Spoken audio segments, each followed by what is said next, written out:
Hello friends, welcome back to my YouTube channel Beete लम्हे।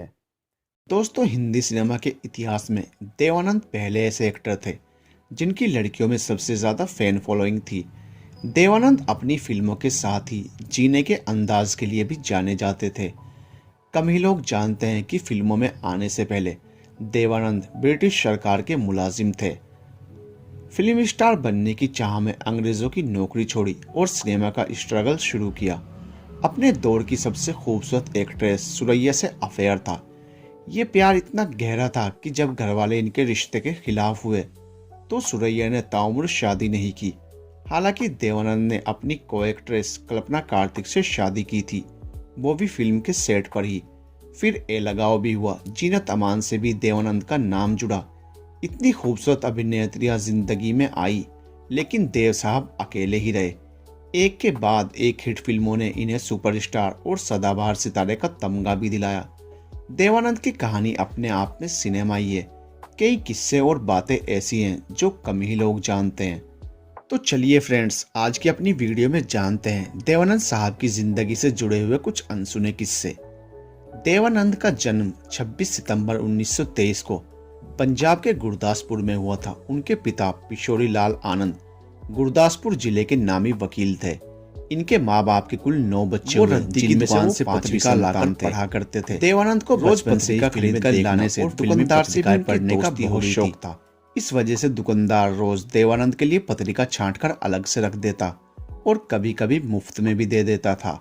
इसी दौरान उस पत्रिका वाले की दुकान पर देवानंद ने एक दिन सुना कि अपनी फिल्म बंधन के लिए अशोक कुमार गुरदासपुर आ रहे हैं। जब अशोक कुमार आए तो उन्हें देखने के लिए भारी भीड़ उमड़ पड़ी। जहां एक तरफ लोग अशोक कुमार से मिलने और उनसे ऑटोग्राफ लेने के लिए उतावले थे, वहीं दूसरी तरफ देवानंद दूर खड़े होकर उन्हें बस देख रहे थे। देवानंद के कॉलेज के अधिकतर छात्र आगे की पढ़ाई के लिए इंग्लैंड जा रहे थे। उनका भी मन विदेश जाकर पढ़ाई करने का था, लेकिन घर की माली हालत ठीक नहीं थी, इसलिए पिताजी ने उन्हें विदेश पढ़ाई के लिए नहीं भेजा, क्योंकि उनके ऊपर और भी बच्चों की जिम्मेदारी थी। उसी दौरान देवानंद को इंडियन नेवी की नौकरी से भी रिजेक्ट कर दिया गया। इस बात से वो पूरी तरह टूट गए थे। इसके बाद उन्होंने बैंक में क्लर्क की नौकरी कर ली, लेकिन उनका सपना तो कुछ और ही था और उन्होंने मुंबई का रुख कर लिया। जेब में 30 रुपये और आंखों में एक एक्टर बनने का सपना लेकर देवानंद सपनों की नगरी मुंबई आ गए। बड़ी दोपहरी फिल्म स्टूडियो के चक्कर लगाने में बीत जाया करते थे।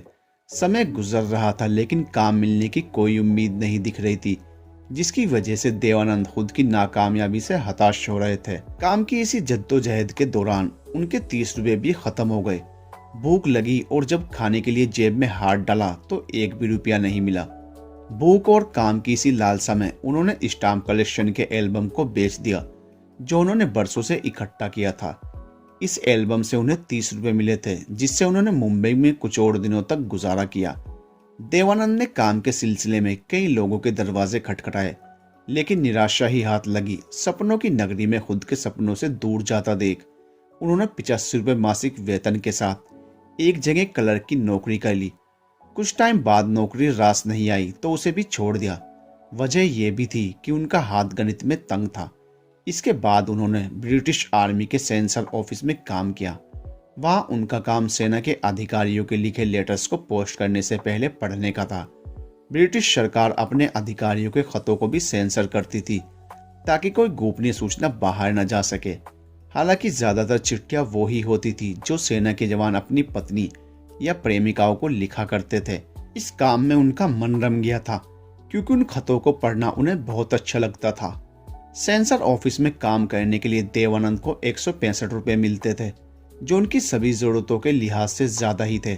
लेकिन धीरे धीरे उनको लग रहा था कि वो अपने सपनों से पीछे जा रहे हैं। देवानंद बनना तो चाहते थे फिल्म स्टार, लेकिन एक सरकारी बाबू बनकर रह गए थे। वो उस नौकरी को छोड़कर आगे बढ़ना चाहते थे, लेकिन कोई रास्ता नहीं दिखाई दे रहा था। इसी उलझन के दौरान उनके हाथ एक ऑफिसर का लिखा खत लग गया, जिसने देवानंद को आगे बढ़ने का रास्ता दिखाया। उस खत में ऑफिसर ने अपनी पत्नी को लिखा था, काश मैं अभी ये नौकरी छोड़ सकता तो सीधे तुम्हारे पास आता और तुम्हारी बाहों में होता। इस खत की एक लाइन, काश मैं अभी ये नौकरी छोड़ सकता, ने देवानंद को नए हौसले और नई ऊर्जा से भर दिया। और उन्होंने ये नौकरी छोड़ दी और निकल पड़े अपने सपनों को पूरा करने के लिए। आराम की नौकरी छोड़कर वो एक बार फिर अपने फिल्म स्टार बनने के सपने को पूरा करने की राह पर चल दिए। इसी दौरान लोकल ट्रेन में एक मुसाफिर ने बताया कि प्रभास फिल्म कंपनी अपनी आने वाली फिल्म के लिए एक सुंदर नौजवान की तलाश कर रही है। अगले दिन देवानंद पहुंच गए फिल्म कंपनी, जहां उनकी मुलाकात कंपनी के मालिक बाबूराव पाई से हुई। बाबूराव पाई उनकी बातों और उनके बेबाक जवाब से बहुत प्रभावित हुए और कहा कि कल आकर पीएल संतोषी से मिल लेना। फिर अगले दिन उनकी मुलाकात पीएल संतोषी से हुई। उनको भी उन्होंने अपनी बातों और पर्सनैलिटी से इतना इम्प्रेस किया कि उन्होंने देवानंद को 3 साल के कॉन्ट्रैक्ट के साथ प्रभास फिल्म कंपनी का हिस्सा बना लिया। इस बैनर तले उनकी पहली फिल्म थी हम एक हैं, लेकिन ये फिल्म कुछ खास कमाल नहीं दिखा पाई थी। हालांकि यहीं से उनका फिल्मी सफर शुरू हो गया था। उन्हें इस दौरान कई फिल्मों के ऑफर भी मिलने लगे। इसके बाद देश के विभाजन के उथल पुथल के दौरान ही देवानंद का प्रभात कंपनी के साथ कॉन्ट्रैक्ट भी खत्म हो गया। हालांकि उनका यह संघर्ष लंबा नहीं चला और देवानंद को अशोक कुमार की फिल्म जिद में काम मिल गया। ये वही फिल्म थी जिसने उन्हें बतौर एक्टर फिल्म इंडस्ट्री में स्थापित किया था। 1948 की फिल्म विद्या में देवानंद को उस दौर की एक्ट्रेस और सिंगर सुरैया के साथ काम करने का मौका मिला। उन दिनों सुरैया कामयाबी के शिखर पर थी और देवानंद इंडस्ट्री में नए थे। इसी फिल्म की शूटिंग के पहले दिन दोनों की मुलाकात हुई। सुरैया को फिल्म डायरेक्टर ने देवानंद से मिलवाया और कहा कि ये है हमारी फिल्म का नया हीरो, कोई और आगे की जानकारी देता उससे पहले देवानंद ने खुद से ही खुद का परिचय दे दिया। उनकी छोटी सी बातचीत के दौरान देवानंद ने सुरैया से कहा, यहाँ सभी लोग मुझे देव कहकर पुकारते हैं, आप क्या कहेंगी? सुरैया बोली, देव। देवानंद एकटक सुरैया को देख रहे थे और सुरैया बोली, तुम क्या देख रहे हो? देवानंद बोले, आप में कुछ है। सुरैया बोली, मुझ में क्या है? देवानंद, मैं बाद में बताऊंगा। इस छोटी सी बातचीत के बाद दोनों फिल्मों की शूटिंग में बिजी हो गए, लेकिन उनकी ये छोटी सी बात एक गहरे रिश्ते की शुरुआत थी। फिल्म की शूटिंग के दौरान ही देवानंद और सुरैया एक दूसरे को पसंद करने लगे थे। सेट पर दोनों को एक दूसरे की तलाश रहती थी। दोनों ने एक दूसरे का नाम भी रख दिया था। देवानंद सुरैया को नौजी बुलाते थे और सुरैया उनको स्टीव। दोनों का ये खूबसूरत रिश्ता परवान चढ़ा ही था कि ये बात सुरैया की नानी को पता चल गई और उसके बाद इस रिश्ते का अंजाम कुछ यूं रहा। सुरैया अपनी माँ, मामा और नानी के साथ रहती थी। शुरुआत में देवानंद उनके घर डिनर पर जाते थे, लेकिन जब नानी को दोनों के रिश्ते की भनक लगी तो उन्होंने देवानंद के आने पर पाबंदी लगा दी। नानी को यह बिल्कुल भी मंजूर नहीं था कि सुरैया की शादी किसी और धर्म के लड़के से हो। इसी वजह से वो इस रिश्ते के सख्त खिलाफ थी। 1950 में देवानंद और सुरैया ने साथ में 2 और फिल्में सनम और जीत साइन की, लेकिन दोनों ही फिल्म की शूटिंग के दौरान सुरैया की नानी उनके साथ फिल्म सेट पर मौजूद रहती थी।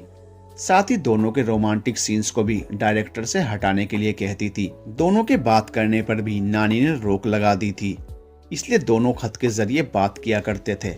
लेकिन खत का यह सिलसिला भी फिल्म की शूटिंग के बाद खत्म हो गया।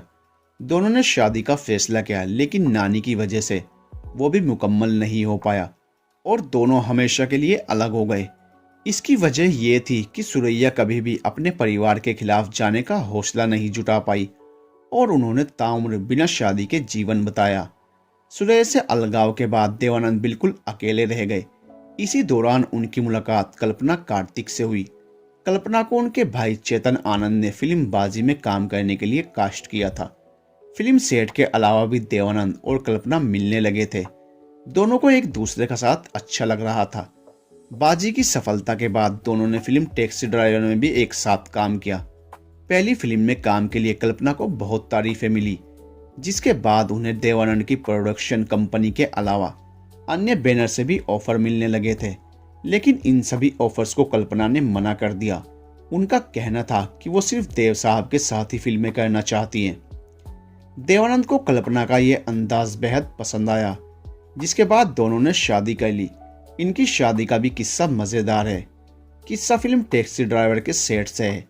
इस फिल्म की शूटिंग के दौरान देवानंद ने कल्पना से कहा कि वो उनके साथ शादी करना चाहते हैं। कल्पना पहले से ही इस पल का इंतजार कर रही थी और उन्होंने इसके लिए तुरंत हाँ कह दी। इसके बाद दोनों ने फिल्म की शूटिंग के ब्रेक के दौरान ही फिल्म सेट पर शादी कर ली। दोनों 2 बच्चों के माता पिता बने। हालांकि शादी के कुछ सालों बाद ही दोनों का पारिवारिक जीवन कोई खास अच्छा नहीं रहा, जिसके बाद दोनों अलग अलग रहने लगे। देवानंद फिल्म हरे रामा हरे कृष्णा में बहन के किरदार के लिए एक एक्ट्रेस की तलाश में थे। कई एक्ट्रेसेस को इन्होंने इस रोल के लिए अप्रोच भी किया, लेकिन सभी ने यह कहकर मना कर दिया कि फिल्म में कोई उनकी बहन का रोल नहीं करना चाहता है। इसी दौरान एक पार्टी में उनकी नज़र जीनत अमान पर पड़ी। उनके हाव भाव बिल्कुल वैसे ही थे जैसा देवानंद को अपनी फिल्म के रोल के लिए चाहिए था। देवानंद ने उन्हें इस रोल के लिए अप्रोच किया और जीनत मान भी गई। साथ ही वो स्क्रीन टेस्ट में भी पास हो गई। इस फिल्म की सफलता के बाद जीनत अमान की पॉपुलैरिटी में 4 चांद लग गए। इसके बाद दोनों फिल्म हीरा पन्ना में एक साथ नजर आए। इस फिल्म की शूटिंग के दौरान ही दोनों के बीच नजदीकियां बढ़ने लगी थी और दोनों के अफेयर के चर्चे भी जोरों पर थे। फिर कुछ समय बाद इन दोनों में भी अलगाव की खबरें आने लगी। किस्सा दम मारो दम गाने से जुड़ा हुआ है। फिल्म हरे रामा हरे कृष्णा के सिल्वर जुबली सेलिब्रेशन पर उषा उत्तप स्टेज पर दम मारो दम गाना गा रही थी।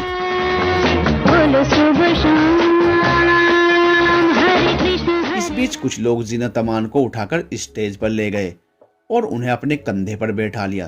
देवानंद को जीनत अमान पर गर्व था, लेकिन जीनत की सफलता से उनको जलन भी होने लगी।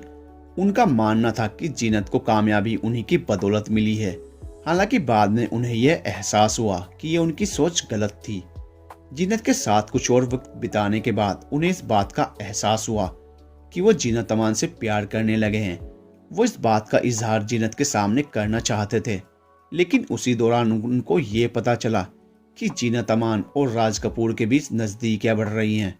इसके बाद उन्होंने अपने कदम पीछे खींच लिए। 1975 में इंदिरा गांधी ने देश में इमरजेंसी लगा रखी थी। उनके इस कदम का विरोध करने वालों में मुख्य नाम देवानंद का भी था। यहाँ तक कि उन्होंने अपने समर्थकों के साथ रैली निकालकर इमरजेंसी का विरोध भी किया था। 1977 के आम चुनाव तक वो इंदिरा गांधी के खिलाफ ही रहे। उन्होंने नेशनल पार्टी नाम से अपनी पार्टी भी बनाई, जो आगे जाकर खत्म हुई। देवानंद का 3 दिसंबर 2011 को दिल का दौरा पड़ने से 88 साल की उम्र में लंदन में निधन हो गया था। उनके निधन के 2 महीने बाद उनकी आखिरी फिल्म चार्जशीट रिलीज हुई, जिसे उन्होंने डायरेक्ट और प्रोड्यूस किया था। तो दोस्तों, ये था हम सबके प्यारे सदाबहार अभिनेता देवानंद की जिंदगी के कुछ अनछुए किस्से। आपको उनकी ये कहानी कैसी लगी हमें कमेंट करके जरूर बताइए। और अगर आपको हमारी वीडियो अच्छी लगती है तो प्लीज हमारे चैनल को सब्सक्राइब कीजिए। वीडियो को अपने फ्रेंड्स के साथ शेयर कीजिए। मिलते हैं नेक्स्ट वीडियो में, तब तक के लिए गुड बाय।